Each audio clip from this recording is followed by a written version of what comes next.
안녕하십니까. 상생문화연구소 연구원 김섬주입니다. 오늘 여러분과 함께 얘기를 나눠볼 내용은 중국 성씨의 기원과 사망오제란 주제입니다. 1부와 2부로 나눠서 여러분께 말씀드리겠는데 1부는 주로 중국 성씨의 기원과 유래에 관한 것을 중심으로 말씀드리고 2부에는 중국 성씨의 기원과 사망오제에 관한 내용을 말씀드리겠습니다. 그래서 첫 번째로 우선은 1부로서 중국 성씨의 기원을 중심으로 말씀드리겠습니다. 인류는 누구나 자기 존재, 그러니까 뿌리에 대해서 있어서 그것을 통해서 태어나게 됩니다. 그런데 우리 민족은 그 기본적인 뿌리 역사가 왜곡되었고 또한 상실되었기 때문에 자신의 근본 뿌리 역사를 제대로 알지 못하고 있는 실정입니다. 자신의 역사를 잃어버린 민족은 미래로 나아갈 동력이 없게 됩니다. 이래서 이 원시 반복하는 시대를 맞이해서 이제 우리는 자신의 뿌리를 회복해야 될 것 같습니다. 오늘 여러분께 말씀드릴 내용은 중국 성씨의 기원과 사망오제라는 제목입니다. 그러면 여러분이 의아하게 생각할 수도 있을 것 같아요. 왜 지금 여태까지 한민족의 뿌리 역사를 회복하자고 하면서 중국 성씨의 기원을 주제로 하였나라는 의문이 생길 것입니다. 그 점에 관해서는 이제 사망오제를 다루면서 차차 얘기를 나눠보도록 하고요. 그런데 성씨와 자신의 뿌리 문화의 관계에 대해서는 여러분이 쉽게 이해를 할 수 있습니다. 왜냐하면 사람은 누구나 태어나면 반드시 성을 갖게 되고 그 성씨의 근원을 거슬러 올라가면 자신의 뿌리 문화에 이르게 되기 때문입니다. 중국은 문헌학상에서 가장 먼저 문헌상에 성이 기록된 나라입니다. 그리고 그 중심에는 사망오제라는 인물들이 존재하고 있습니다. 그 사망오제를 거론되는 인물은 지금 정확하게 뭐라고 나오진 않았지만 대체적으로는 황제, 복희, 신농, 요순 등을 들고 있습니다. 우리가 다음 2부에 가서 사망오제에 대해서 얘기를 나눌 때 이들과 동이의 관계에 대해서 제가 자세히 말씀드리겠지만 그들은 동이의 대부분이 대표적인 인물들로서 근원을 따지자면 우리의 조상과 밀접한 연관을 가지고 있습니다. 중국 정부는 동이족의 조상인 복희와 신농, 치우천왕 등을 지금 현재 자신의 조상으로 모시고 있습니다. 이것은 바로 남이 조상을 자신의 조상으로 삼는 소위 말하는 함부역조, 자기의 조상을 바꾸는 죄를 범하는 일입니다. 우리가 지금부터 사망오제의 대표적 인물들의 성씨의 기원을 살펴서 그들의 뿌리 역사를 추적해 보겠습니다. 이들 성씨의 근원을 고찰하자면 동북아 뿌리 역사의 진면목을 이해하는데 한 걸음 앞으로 나아갈 수 있을 것이라고 생각이 됩니다. 오늘 이번 첫 번째 시간에는 주로 중국 성씨의 기원 부분을 중심으로 해서 말씀드리겠습니다. 중국 성씨의 기원에서 중요한 것은 우선 성의 기원과 씨의 기원을 먼저 살펴봐야겠죠. 가장 먼저 나온 것이 성의 기원입니다. 각 나라의 성씨 제도가 언제부터 시행되었는가에 대한 질문에 대해서는 굉장히 여러 가지 설이 있습니다. 지금까지의 문헌 기록에 의하면 중국에서 가장 먼저 실시된 것으로 나오고 있는데 한 5,000년 전에 그러니까 소위 말하는 중국이 국가를 성립했다고 하는 그 시대부터 성씨를 사용한 것으로 문헌상으로 나오고 있습니다. 그러면 성이라는 건 어떻게 생겨났는가? 여기 설문해자에 보면 성하고 인소생야, 고지신성모, 감천이생자, 고칭천자, 종려종생이라고 설문해자에 보면 나와 있습니다. 이거는 무슨 말이냐면 성은 사람이 태어난 바이다 혹은 성은 사람이 낳은 바이다. 성소생야죠. 옛날 신령스러운 어머니는 모두 하늘에 감응하여 자식을 낳았는데 고로 하늘의 아들이라고 불렀습니다. 이 성이라는 거는 계집여병과 생자를 통해서 어떨 경우에는 생성이라고 그러고 어떨 때는 회의라고 그러는데 이루어진 문자입니다. 과거에 보면은 각골문 같은 데서 보면은 이 성자가 바로 생자와 통용되었습니다. 그러니까 성이 생의 의미, 나타의 의미, 혹은 자식 이런 거로 같이 쓰였습니다.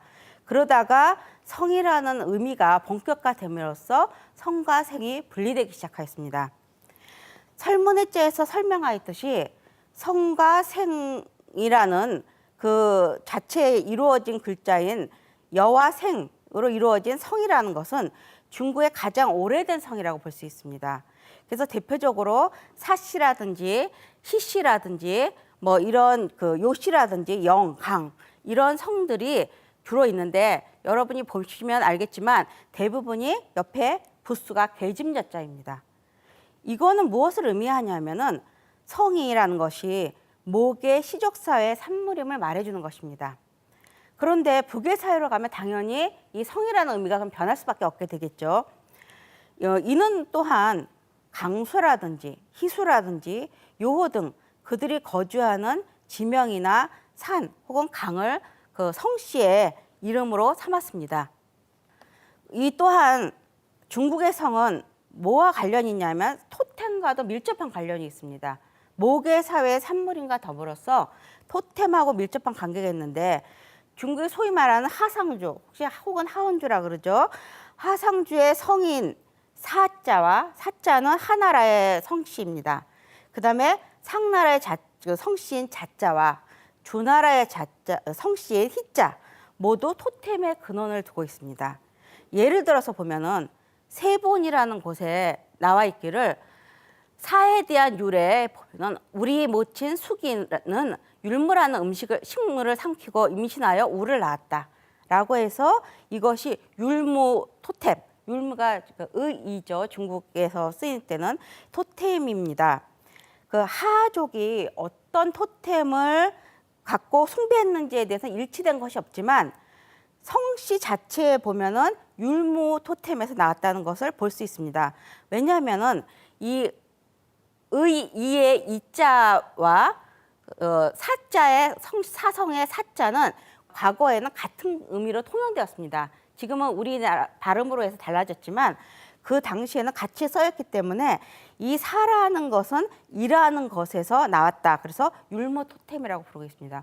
물론 하나라도 이런 토템 외에 용 토템이라든지 아니면 필요에 의해서 물고기 토템 혹은 곰 토템 여러 가지가 있지만 성을 이루는 데는 그 율무 토템이 하나의 배경이 되고 있습니다. 상족의 토템은 일반적으로 현조는 뭐냐 하면은 일반적으로 말해서 연자라고 부릅니다. 제비알이죠. 제비알 이것으로 알려주겠습니다. 그래서 이것이 자성의 유래인데 사기에 보면은 은나라 혹은 상나라의 시조인 설이라는 사람에 대해서 그의 모친인 간적이라는 사람이 그 현주의 알을 삼키고 설을 낳았다라는 데서 자성이 유래되었습니다. 자자는 알을 의미합니다. 특히 여기서는 그 제비알을 의미하기 때문에 대부분이 이렇게 어떤 토템을 이루는 성을 갖고 연결될 때는 그 나라의 성을 보면은 그 토템과 성에 밀접한 관계를 갖고 있다는 것을 알 수 있습니다.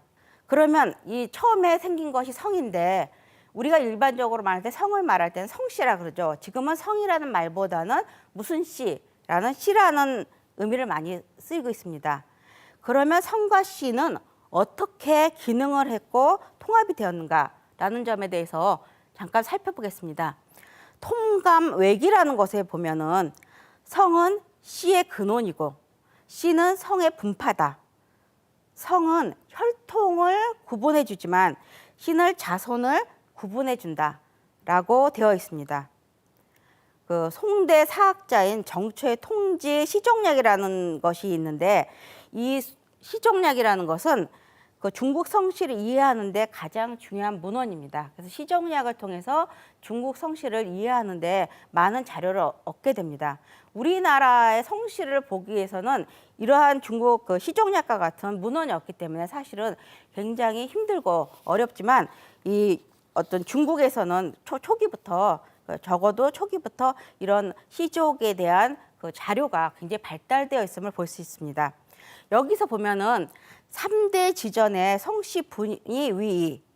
그래서 남자는 칭씨, 부인은 칭성, 그러니까 남자는 씨를 칭하였고 여자는 성이라고 칭하였다. 그러니까 남자와 부계와 관계된 것은 씨고 모계와 관계된 것은 성이라고 알 수 있습니다. 삼대지 후에는 성씨 합의위일, 그러니까 그 하은주 시대가 지내고 춘추 전국 시대 이후에는 씨성이 하나로 통합됐다라고 나와 있습니다. 이렇게 보면은 초기에는 성을 위주로 사용하였고 씨는 나중에 사용하였다는 것을 우리가 알 수 있습니다. 또한 앞에 살펴봤듯이 성은 주로 어머니 계통을 이어받는 것이고 씨는 아버지 계통을 의미하는 것입니다. 또 하나는 성이라는 것은 자신의 혈통을 직접적으로 나타나는 말이지만 씨는 혈통보다는 그 출신 지역을 많이 의미하는 것이었습니다. 이후 모계 사회에서 부계 사회로 전환됨으로써 성과 씨가 통합된 형태로 되었습니다. 그러니까 성과 씨가 따로 있는 게 아니고 성과 씨가 하나로 된 것인데 여기서 씨라는 것이 일반적으로 많이 붙이게 됩니다. 씨의 이름은 그 성격은 근본저 혹은 밑저, 그러니까 기초라는 의미에서 나온 것입니다. 그러니까 뿌리라는 것입니다.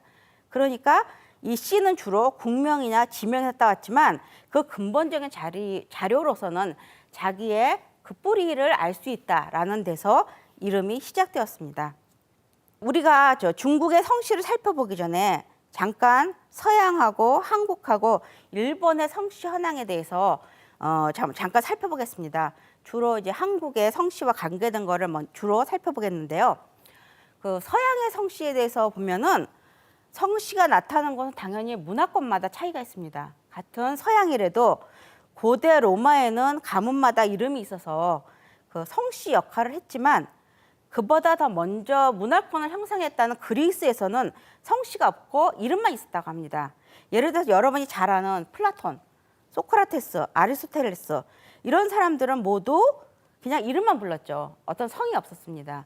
그러다가 만약 동명이인이 가장 많이 생기겠죠. 이런 경우에 대비해서 뒤에 출신지를 붙여서 구별을 하였다고 합니다. 점차적으로 문화가 발달되고 교류가 활발해지면서 이름만으로는 사람을 구별할 수 없게 되자 자연스럽게 성씨를 쓰게 되었는데요. 이런 기본적인 것은 거의 그 동서양을 막론하고 대부분 그 나타나는 현상이 많은 것이 뭐냐면 어느 지역, 특징적인 것으로 어느 지역에 일한 어떤 지역 주민이라는 이름이 성씨가 된 경우가 굉장히 많습니다. 예를 들어서 버튼이라는 그 성씨가 있는데 이 버튼가의 조상은 노르만 정복이고 잉글랜드로 이주해서 그 어떤 버튼 지역을 장악했다고 합니다. 그래서 버튼이라는 유명한 성이 나오게 됐는데 여러분이 혹시 아는 티모시 버튼이라는 유명한 감독 이 버튼가에서 나온 것입니다. 또한 그 서양의 성씨의 특징의 하나는 누구누구의 자손이다라는 것을 드러내고 있습니다. 그러니까 가문을 굉장히 중시하고 있죠. 이런 가문은 초기에 이태리나 어떤 프랑스 이런 쪽에서 많이 나오고 있는데 대부분이 뭐 이태리 출신의 굉장히 높은 가문의 사람들은 이것을 강조하기 위해서 성씨에 계속적으로 나타냈습니다. 그래서 알레그리라는 어떤 성을 쓴다면 이 가문은 이탈리아 피렌체의 굉장히 유명한 가문이다라는 것을 알 수 있습니다. 그럼 마지막으로 지금 가장 많이 쓰이는 아마 형태 여러분이 볼 수 있는 것인데 서양에서는 직업이 성이 많이 되었죠. 직업. 그래서 예를 들어서 여러분 잘 아는 베이커라는 거는 독일의 베커라는 그 제빵업자라는 것에서 이제 나온 거죠. 성씨가. 그래서 이와 달리 서양의 성씨가 의외로 굉장히 단순하게 변형이 되었다면은 그 동양의 성씨는 좀 더 복잡한 과정을 거칩니다. 우리나라 한국의 성씨 유래에 대해서 잠깐만 살펴보기로 하겠습니다.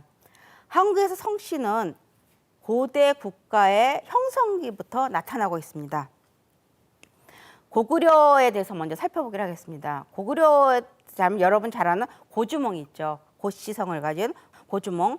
삼국사기와 삼국유사 등에 따르면 고구려의 시조인 주몽은 국호를 고구려라고 하면서 성을 고씨라고 하고 충신들에게는 사성을 했습니다. 뭐냐면 극성이라든지 중실씨, 소실씨라는 등의 성을 하사한 거죠.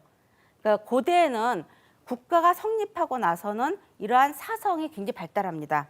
중국 같은 경우에 문헌상으로도 하나라부터 굉장히 오래전이죠. 하나라부터 사성에 대한 기록이 보이고 있습니다. 그러니까 성을 하사해서 이루어진 것이 많이 있습니다. 그러니까 제후국이라든지 이런 나라에서는 대부분 성을 하사받아서 제후국의 이름을 따서 성이 이루어졌습니다. 이에 반면 백제 같은 경우는 백제의 원조가 부여 계통에서 나왔다 하여 성을 부여라 하였습니다. 성 자체가 부여입니다.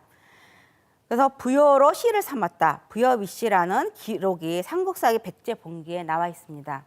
물론 백제도 여러 가지 성이 그 뒤에 이어져서 몇 개 나와 있는데 좀 뒤에 와서 이루어졌습니다. 그다음에 이제 신라 같은 경우는 여러분이 잘 아는 세 가지 삼성의 전설이 전해오고 있죠. 그래서 박씨, 그러니까 제 초기 박혁거세에서 나온 박씨, 그다음에 석탈에, 탈에에 의해서 나온 석탈에, 석씨, 그다음에 김씨, 김할지에 의해서 나온 김씨. 이러한 전설이 이러한 삼성이 전해오고 있는데 삼국시대만 하더라도 왕계나 특히 일부 계층에 한해서만 성을 사용하고 있었던 것으로 보입니다. 그런데 고려에 와서는 우리나라가 굉장히 좀 발달한 편이에요. 일찍 성을 많이 일반화하기 시작했는데 그 이유는 고려에 들어와서 성으로서 사람의 혈통을 구분하는 일이 강조되었습니다. 그러니까 지배층과 피지배층의 중요한 요건이 소위 말하는 가문이나 이런 거기 때문에 여기 중국에서도 중간에 보면 귀족 사회가 발달하면 발달할수록 성에 대해서 혈통을 강조하는 것이 많이 나타납니다. 문벌 사회 될수록. 근데 고려도 마찬가지입니다. 고려의 태조인 왕건이 소위 말하는 지방의 토 세력을 관장하기 위해서 9년에 대한 개편 작업과 함께 성을 하사하였습니다. 그로써 우리나라 성씨의 체계가 본격적으로 확립되기 시작합니다. 그때 결정적인 역할을 한 것이 문정왕 9년에 그러니까 초기죠. 고려 초창기인 문정왕 9년에 성이 있는 자만이 과거에 응시할 자격을 준다라는 법령을 공포하였습니다. 그러니까 성이 없으면 과거에 응시할 수 없기 때문에 이 법령으로 우리나라 성이 보편화되고 일반 민중이 성을 쓰게 되는 기본적인 계기가 되었다고 할 수 있습니다. 고려 중엽부터 일반화되기 시작한 이러한 성씨의 사용은 조선시대에 와서는 보다 많이 확산되고 일부 천민을 제외한 대부분의 사람들은 성을 쓰게 되었습니다. 천민들도 1894년에 갑오개혁이 일어나자 신분제 폐지가 선언되고 1909년에 민족법이라는 것이 만들어짐으로써 누구나 본관과 성을 갖게 되었습니다. 그러니까 누구나 성을 갖게 된 것은 1909년 민족법 이후로 본격적으로 성을 갖게 된 것입니다. 우리나라 성씨의 현황을 살펴보면은 기록에 나타난 것은 1486년 성종 때 펼쳐난 동국여지 승남에 의해서는 277성이 보이고 있습니다. 그때 그 다음에 영조 때 이의현이라는 사람이 펼쳐난 도곡 청솔에는 298개 성이 나타나고 있습니다. 그 다음에 1908년에 발간된 중보문헌 비고라는 거에는 496성이 보이는데 이렇게 많이 나타난 것은 고문헌에 있는 모든 내용을 중복해서 포함하고 있기 때문입니다. 그래서 이때가 가장 많이 나타나고 이제 1930년대 조사를 하였는데 이때는 250개의 성이 나타나고 있습니다. 그 다음에 1960년대 거가 조사에는 258개 성이 나타나고 1985년 인구 센서스에는 274개 그리고 그 다음에 마지막으로 된 것이 2000년입니다. 2000년에 와서는 우리나라에서 286개의 성과 4179개의 본관이 있는 것으로 나오고 그 이후에는 조사가 이루어지지 않았습니다. 근데 이때 특이한 거는 2000년에 와서는 기와성씨가 442개로 기와성씨가 굉장히 많이 집계되었다는 것이 특징적인 것입니다. 전국 성씨와 인구에서 이게 2000년대에 나온 것입니다. 이때 여기서 보면 알겠지만 백성 중에 대표적인 것이 김씨, 이씨, 박씨죠. 이거는 거의 변하지 않고 그래서 우리가 뭐 남산에서 돌 던지면 맞을 확률이 높다고 하는 그 성은 굉장히 많은 분포를 여기서도 차지하고 있음을 볼 수 있습니다. 이제 우리나라의 성이 이렇게 비교적 초기부터 일찍 발달한 거에 비해서 일본의 성씨는 굉장히 늦게 발달했답니다. 그 이유는 그 전에는 일본에서 성을 가진 사람들은 대부분 무사 이상의 계급만이 가졌다고 합니다. 메이지 유신 이전에. 근데 그러니까 거의 10%도 안 되는 수가 성을 가졌는데 평민은 오랫동안 성씨가 없고 이름만 가지고 있었습니다. 그런데 메이지 유신 이후에 성을 부여하여 그 당시에 갑작스럽게 성이 많이 이루어지게 됩니다. 왜냐하면 메이지 유신 이후 일본 정부가 주장한 것이 국민이 모두 성을 붙이지 않으면 안 된다. 국민은 누구나 성을 가져야 된다라는 명령을 내리게 됩니다. 이것이 메이지 8년인 1875년. 그러니까 일본의 경우는 1875년 이전에 성을 가진 사람은 거의 10%도 안 되는 수인데 1875년 무렵부터 성을 부여받기 시작했는데 지금 현재 이르는 그러니까 그 당시 이후에 이르는 수가 20여만 개의 성이 이루고 있습니다. 그러니까 이 수많은 성을 가지게 된 이유는 일반 사람들에까지 이렇게 성을 부여하여 등록을 한 이유는 당시 국민들에게 전쟁에 관해서 징병을 해야 되는데 체계적인 관리가 필요할 때 하기 때문에 이러한 성이 급조하여 이루어졌다고 합니다. 그래서 여러 번 이제 그 성씨가 급조했기 때문에 이름들이 굉장히 특이한 게 뭐냐면은 상하 아니면 강, 뭐 산, 뭐 이런 식의 이름이 굉장히 많이 생겼고 짓다 못해갖고 온갖 것에 해당되는 이름을 다 붙일 수밖에 없게 됐습니다. 그래서 그러니까 초기에 비교적 만든 성이라는 것이 뭐 산하, 야마시타, 그러면 산의 하, 그러면 내가 산 아래 사는 사람이다 이거죠. 그래서 성이 산 아래, 그러니까 성을 보면 이 사람이 어디에 거주하고 뭘 하고 이런 거를 좀 짐작할 수 있는 성이 처음에 많이 나왔습니다. 그래서 뭐 여러분 아는 전중 하면 다나카 하면은 바가운데. 뭐 이 사람이 거주하는 것이 주로 바가운데, 그러니까 너 어디 사니? 그러니까 저 뭐 그냥 저 산 아래 동네 사는데요. 그러면 너 성 이름이 야마시타다 이런 식으로 지어졌다고 합니다. 그럼 만약에 이제 섬 안에 사는 사람들 이런 사람들은 이름이 중도, 나카시마, 그러니까 섬 안에 살고 있다라는 거고, 그 다음에 야마구치 그러면 산 입구에 사는데요. 그럼 너 이름은 산 입구에 사는 사람이기 때문에 산구이다, 야마구치다 이렇게 지어졌다고 합니다. 그래서 실제적으로 우리나라의 성씨를 연구하는 것보다 일본의 성씨를 연구하는 것이 더 어렵습니다. 왜냐하면 이것을 원인과 유래를 찾기가 사실은 굉장히 어렵기 때문에 이렇게 되었다고 합니다. 이제 본격적으로 중국 성씨의 유래와 현황에 대해서 살펴보겠습니다. 중국 성씨의 수를 보면은 중국 성씨에 대한 기록은 굉장히 일찍부터 나왔습니다. 그래서 한대에 나오고 있습니다. 한대에 사요라는 사람의 급치편이라는 책에서 나오고 있는데 그 당시에 130개 정도의 성이 문헌에 기록되어 있습니다. 그래서 당대에 가면은 원화 성씨창이라는 굉장히 유명한 그 족보에 관한 시족에 관한 책이 있습니다. 이것이 지금 문헌을 연구할 때 많이 이용되는 것인데 그 당시에는 1232개 정도가 나왔고 송대 아까 말했던 그 통제 시정약이라는 거에는 2255개, 그 다음에 명대에는 3736개 이런 식으로 점점 늘어가갖고 지금 보는 현대 와서 그 가장 한 원이달이라는 중화 성씨 대전이라는 책에는 거의 12,000개 정도의 성이 실려 있습니다. 여기에는 단성이 5,327개, 복성이 4,329개. 복성이 굉장히 많이 늘었습니다. 그 상태에. 그래서 최근의 조사에 의하면 거의 비슷합니다. 그 원이달 이후로 보면 별 차이가 없고 거의 12,000개에 달하고 있는데 그 중에는 소수민족의 성도 포함하고 있습니다.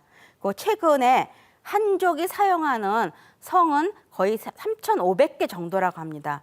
그러니까 백가성이라고 있습니다. 그 중국에서 백가의 성을 기록해 놓은 곳인데 이것이 처음에 송대부터 만들어져 갖고 계속 이어지고 있습니다. 그래서 그걸 따라서 가장 대표적인 백가의 성을 넣었는데 거기에 보면은 자주 쓰는 성씨는 전국의 그 100개 자주 쓰는 성씨 전국의 85%의 인구에 집중되어 있다고 합니다.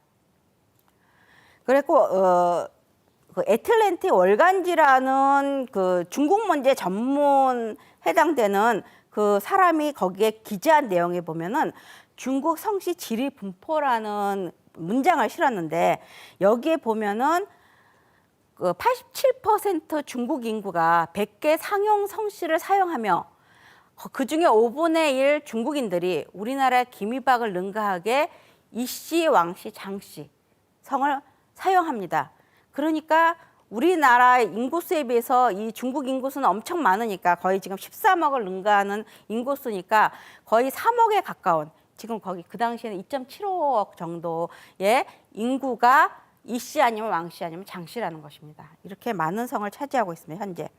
그리고 또 하나 특징은 중국 성씨들이 집중한 지방이 있는데 이렇게 아까 말했더니 5분의 1, 20% 이상을 차지한 이씨, 왕씨, 장씨 3대 성은 주로 중국 동북 지구에서 많이 출현하였습니다.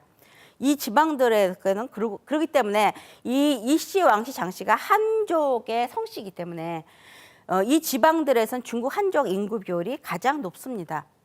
여기서 보면은 그 미국 애틀랜틱 월간지라는 거 보면은 이 보면 제일 빨간 거 보면은 이 동북지구에 다 몰려 있는 것을 여러분이 볼 수 있습니다. 더 보면은 이제 이 성들은 그래도 분포가 여러 가지로 나뉘어서 이제 있는 걸 볼 수 있습니다.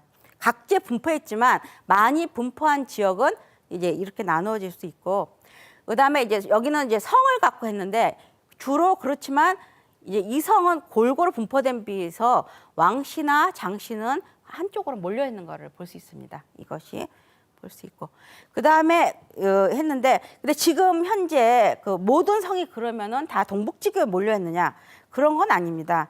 예를 들어서 진씨 성 있죠. 진씨 성을 가진 사람들은 대부분 중국 남동쪽, 남쪽에 많이 몰려 있다고 합니다. 그래서 대만의 경우는 진씨가 가장 최대 성씨입니다. 대만이고, 홍콩에도 진씨가 굉장히 많습니다. 그러니까 남쪽에서 분포됐고, 마씨, 마을마자의 마씨 성은 주로 북서부 지구에 대량으로 왔는데 이건 아마 그들이 말을 타고 많이 다녔기 때문에 이제 성씨가 거기서 많이 나왔다고 볼 수 있습니다. 그리고 최근에 등장하고 있는 새로운 성씨가 있습니다. 왜냐하면 성씨와 성씨를 붙여서 복성으로 만드는 겁니다. 그 이유는 중국의 그 자녀 정책이 지금은 약간 완화되었지만 그 전에는 외동인 자녀들이 많습니다. 그래서 한 집안의 자녀가 다른 집안의 자녀가 결혼하면 그 집안은 한 개의 성을 가질 수밖에 없지 않습니까? 그러면 한쪽은 자기 후대에 영향을 미치는 성이 없어지는 겁니다. 그래서 지금은 그걸 별로 중시하지 않기 때문에 예를 들어서 뭐 진씨하고 왕씨가 결혼한다 그러면 뭐 진왕성이라든지 뭐 이런 식으로 붙였다고 합니다. 근데 그거는 정확하게 찾아보지 못했어요. 그러니까 뭐 남자성이 앞인지 여자성이 앞인지 이거는 제가 찾아보지 못했는데 그런 식으로, 그리고 지금은 그런 거에 대한 관념이 많이 약해졌기 때문에 그 성에 대한 관념이, 성씨에 대한 관념이 굉장히 약해진 것 같습니다. 이렇게 해서 보면은 근데 그럼 중국 성씨는 어떻게 유래되었나, 어떻게 만들어졌나, 우리가 앞에서 잠깐 다루었기 때문에 여러분이 좀 앞에서 좀 봤을 거예요. 근데 이거를 체계적으로 나눈 것이 통제 시정약이라는 책. 아까 제가 말했죠. 그 문헌, 중국 성씨에 대한 것을 연구하는 데 있어서 가장 빼놓을 수 없는 책이 이 통제 시정약이라는 것이 문헌입니다. 여기에는 성씨의 취득 형태를 약 32가지 정도로 나눠서 보고 있습니다. 그 중에서 가장 대표적인 건 몇 가지만 여러분께 말씀드리겠습니다. 가장 많이 이루어졌다고 생각하는 거를 말씀드리겠습니다. 첫 번째는 이국이명, 그러니까 나라명을 성씨로 삼은 것이 가장 많이 보이고 있습니다. 예를 들어서 아까 말했듯이 하상주라는 3대 그의 후손들은 나라가 멸망하고 나서 나라명을 성씨로 삼은 경우가 있습니다. 그래서 그 성 자체가 하나, 상이나 주가 됩니다. 성 자체가. 그러니까 주씨성은 굉장히 많죠. 주씨성 같은 경우는 굉장히 많죠. 그리고 상 같은 경우는 그 자성에서 기원을 했는데 이 자성에서 기원한 상나라의 그 서주초 상나라 왕족의 후예들이 자신들 옛 고국 이름을 따라서 봉건제후 그 형태를 가졌기 때문에 성씨를 삼았습니다. 하상주 3대에 와서는 그 특히 그 주대에 이르면 수많은 제후국이 널리 퍼져 있습니다. 제후국이 널리 퍼져 있는데 봉건제도가 굉장히 발달했기 때문에 이 제후국들의 후손들은 나중에 와서 자기의 나라명을 성씨로 삼은 경우가 많습니다. 그래서 이국 이씨가 되는 경우가 가장 많이 보이는 대표적인 나라 성입니다. 요 임금 때 아까 말한 그 상나라의 시조라고 할 수 있는 설이라는 사람은 상국에 봉해졌고 그 이름으로 처음으로 성씨를 상이라는 그 성씨를 삼았습니다. 그 이후에 왕족들이 아까도 말했듯이 이렇게 자신들의 고국 이름을 따서 계속 상이라는 것을 유지하거나 아니면 자신들이 분봉받은 나라 이름 그 여러 가지를 뭐 정이라든지 뭐 이런 식의 나라들이 많이 생겼는데 그 이름을 따랐습니다. 그리고 이러한 현상이 가장 많이 보이는 것이 주나라입니다. 왜냐하면 주나라는 대대적으로 봉건제도를 시행하였습니다. 주나라에서 토지를 부여받고 나라를 세운 귀족 후손들이 굉장히 많습니다. 우선 주나라의 그 주공단이라고 그 여러분 그러니까 무왕이 주나라를 치고 사망을 했기 때문에 그 성황이 그때 어렵기 때문에 이 주공단이라는 사람이 섭정을 하게 됩니다. 그때 주공은 수많이 획득한 나라를 어떻게 지배하는가를 고민하다가 봉건제도라는 것을 시행하게 됩니다. 이 봉건제도를 시행함으로써 그 주왕과 성왕 시기에 71개의 제후국이 세워졌고 그 다음에 나머지 그 이후로 계속해서 많은 나라가 세워지게 됩니다. 토지를 부여받아서 나라를 세운 그 귀족 후손들은 조상의 제후국의 이름을 성씨로 삼게 되는 것입니다. 그래서 가장 많은 성씨가 나오게 됩니다. 그 다음에 하상 이전에 나라가 또 다른 나라들이 원래 있었습니다. 하상 이전에 하상 시대 제후에게 부여한 작은 나라나 불악과 하상 이전 고대 작은 나라나 불악의 이름을 후손들이 성씨로 삼은 것인데 예를 들어서 굉장히 많은 것 성씨 하나가 정씨입니다. 우리가 이제 풍씨에 대해서는 이제 사망오제 부분에서 하겠는데 풍씨라는 것이 소위 말해서 인류에서 가장 먼저 나왔다는 성입니다. 그 풍씨는 복희와 연관되기 때문에 그때 다시 하겠지만 예를 들어 정씨는 풍씨에서 나왔습니다. 그 전에부터 있었다는 거죠. 이것이 나오게 된 이유는 여러분 전욱이라고 알죠? 전욱씨라고 하죠.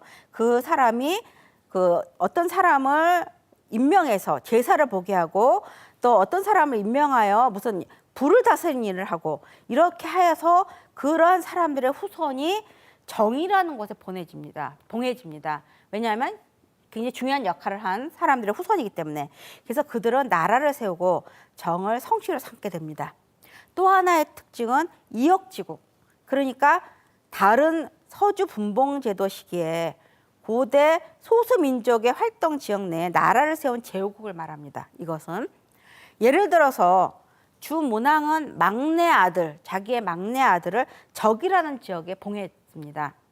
그래서 주성왕 역시 외삼촌을 적이라는 지역에 봉해왔기 때문에 이후 후손들은 적이라는 것을 성씨로 삼았습니다.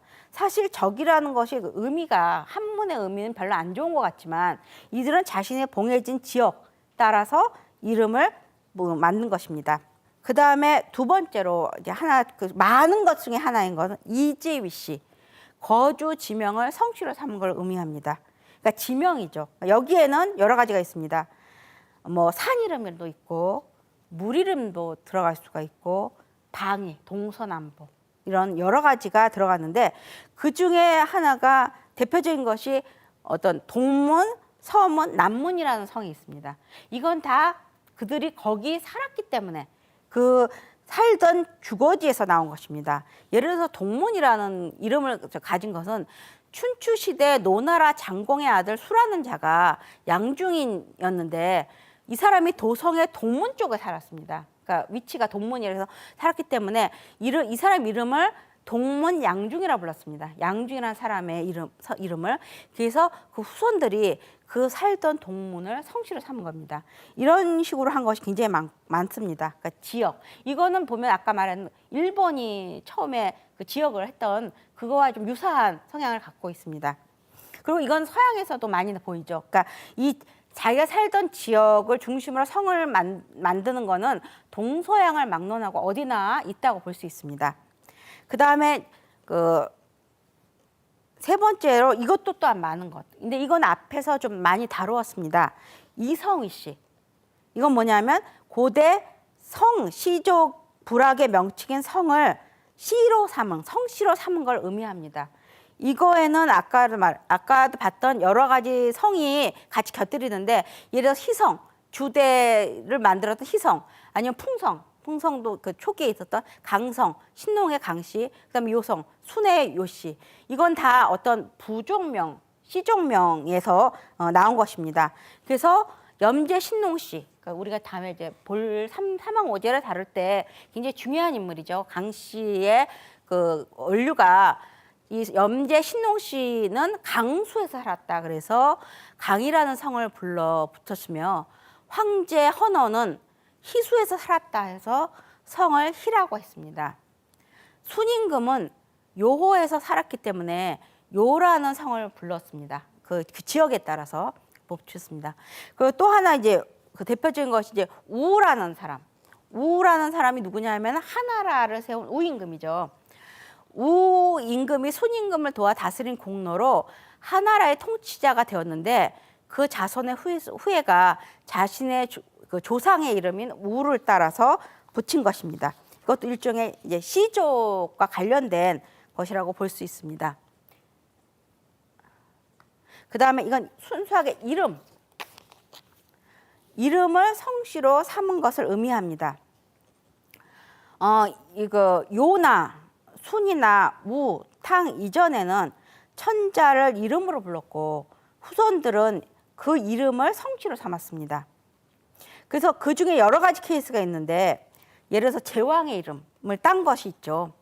그래서 주나라 이전 제왕의 이름을 성씨로 삼은 것입니다. 여러분이 아마 많이 들어보셨죠. 요도 들어보셨고 우도 들어봤고 개라는 사람도 들어봤고 다 이 사람은 제왕이죠. 그 당시에.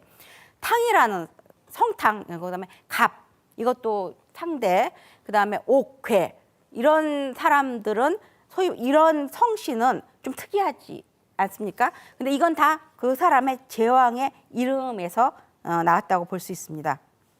그러니까 아까 말했듯이 됐고 그다음에 송나라 이름, 그러니까 대표적인 예로 해서 송나라 사람의 이름을 성씨로 삼은 경우가 송인명인데 성씨의 그 미생이라고 있습니다. 우리 말하는 그 미생하고 한자가 다릅니다.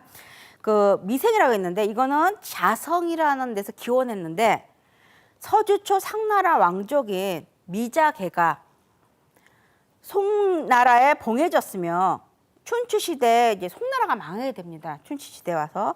그래서 그 나라 사람들이 조상의 이름을 취해서 미생이라고 성을 삼았습니다. 그 다음에 이제 이것도 굉장히 많이 볼 수 있는 하나의 예입니다. 이관이 씨, 그러니까 관직명을 성씨로 삼은 것을 의미합니다. 송나라 사람의 이름을 성씨로 삼았다는 것은 아까 말씀 명이었지만 이렇게 사라고 붙이는 것은 관직명에서 나온 것입니다. 그러니까 하삼교 3대에 악관이 굉장히 중요했습니다. 왜냐하면 악관은 우리가 말하는 음악을 하는 것이 아닙니다. 예를 다스리는 사람입니다. 그래서 이 사라고 불렀는데 이들 후손들은 대부분 사를 성으로 취하였다고 합니다. 그 다음에 이사위 씨, 이것도 굉장히 많이 일어나는 현상 중에 하나입니다. 그러니까 어떤 사건이 일어나서 이것을 근거로 성씨로 삼은 것을 의미합니다. 예를 들어서 한무제 때 승상인 전천주라는 사람은 나이가 들어서 작은 수레를 타고 궁궐로 들어가게 되었습니다. 그래서 이 사람은 호가 거승상이었습니다. 보통은 궁궐을 함부로 수레를 타고 들어갈 수 없는데 이 사람은 이제 상황이 그러니까 조그만 수레를 타고 들어갔기 때문에 호가 거승상이 됩니다. 이로써 거를 성씨로 삼았고 또 미자라는 사람은 백마를 타고 다녔습니다. 그래서 백마를 타고 주나라에 들어가곤 했기 때문에 성 자체가 백마가 되었습니다. 이 외에도 아까 말했던 32개 명칭에는 여러 가지가 있는데 대표적인 것을 보면 또 이 외에도 항렬명을 성씨로 삼은 것이 있습니다. 항렬이라는 것은 우리가 그 자체 성을 보면 이 사람의 항렬을 알 수 있는 것이, 예를 들어서 맹이나 백자, 우리가 맹자할 때 그 백자 같은 거는 첫째를 의미합니다. 그래서 중이라는 거는 둘째를 의미합니다. 그 이름에서 그다음에 숙, 그건 셋째. 그다음에 맨 마지막 개라는 거는 막내 혹은 넷째 이 정도를 차지합니다. 그래서 이러한 항렬명을 성씨로 삼았기 때문에 그들 사이의 항렬과 성씨의 관계를 살펴볼 수 있는 하나의 대표적인 예입니다. 그다음에 특이한 경우가 아까 말했던 이사위씨라는 건 어떤 일어난 사건을 근거로 해서 성씨를 삼았는데, 이거는 악한 행위를 한 사람이 그에 대한 제명을 받았잖아요. 죄를 받았잖아요. 그러면 그 뒤에 가서 그것이 성으로 되는 경우도 있습니다. 예를 들어서 묵경이라는 죄명이 있습니다. 경이라는 건 뭐냐면 얼굴에 글자를 새기는 형벌입니다. 그래서 지금 경씨라는 성이 의외로 많이 있습니다. 중국에는. 그다음에 또 하나는 직업을 성씨로 삼은 것. 그 당시 직업은 물론 많지는 않지만 이렇게 관이 아닌 일반인이 가진 직업, 그 중에서 대표적인 것이 무당이라 하는 사람들이 많았는데, 그래서 무씨입니다. 근데 여러분이 생각할 때 우리나라의 무당과 달리 중국 고대의 무는 굉장히 중요한 역할을 하는 사람입니다. 제사를 주관하는 사람입니다. 제사를 담당하는 사람이기 때문에 우리가 생각하는 우리가 생각하는 무당보다는 굉장히 높은 위치에 있었고, 그래서 지금 중국에서는 무에 대한 연구를 하면 어떤 제례나 예법에 대한 연구가 많이 이루어지고 있습니다. 그다음에 또 하나는 굉장히 많은 성이 지금 나온 것 중에 하나는 복성입니다. 그 복성 중에 하나 대표적으로 많이 나온 것이 대북쪽, 북쪽에 있는 지역의 오랑캐 복성이 많이 나오는데, 여러분 혹시 들어보셨을지 모르겠어요. 장손씨라고 있습니다. 굉장히 많습니다.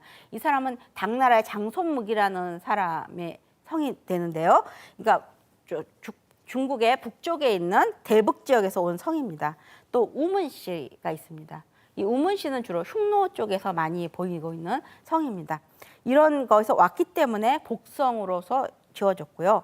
그다음에 여러분 또 모용씨라고 아마 들어보셨을 거예요. 이 모용씨도 이런 식으로 해서 이름을 붙여준, 그래서 지금은 점차적으로 복성이 많이 늘어가고 있는 실정입니다. 이렇게 해서 32개 대표적인 것 중에서 몇 개를 살펴봤습니다.